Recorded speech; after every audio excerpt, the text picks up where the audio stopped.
এখানে বলা আছে দুটি ক্রমিক সংখ্যার বর্গের সমষ্টি 313। এটা শুধু সমীকরণ গঠন করতে হবে। সমীকরণটা কী করে হবে আমরা সেটা করব। তাহলে আমরা প্রথমে দেখে নেব প্রথম সংখ্যাটি কি। ধরি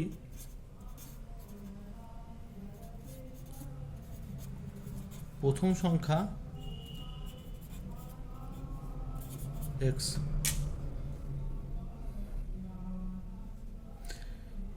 তাহলে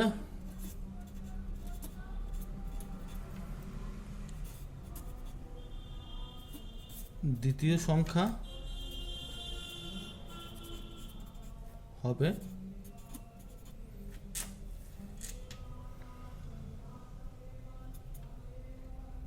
x প্লাস 1। ঠিক আছে, এবার আমরা এখানে লিখব এখন প্রশ্ন অনুসারে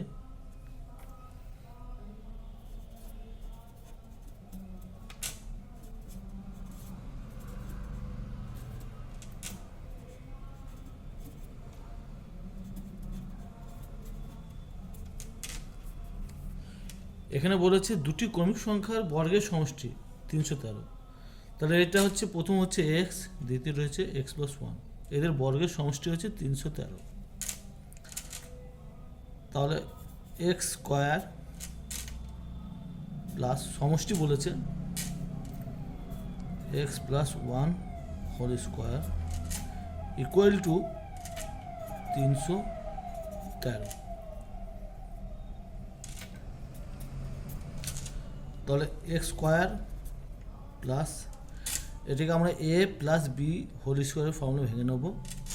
তাহলে এটা হচ্ছে x square plus 2x plus 1 equal to 313।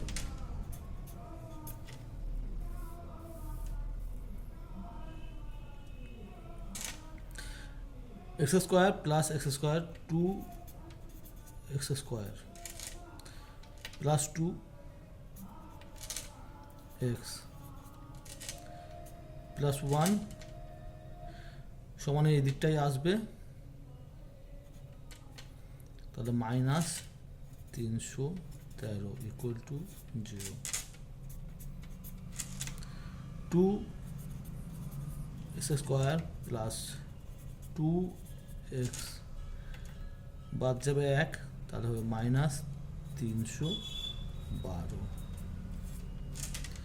আবার আমরা দেখে নেব 2 কমন যাচ্ছে, তাহলে 2 কমন নিয়ে নেব।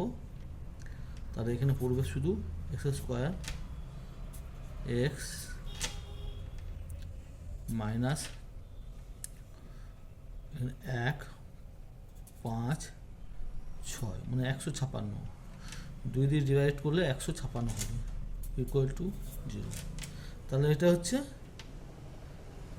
এর সমীকরণ।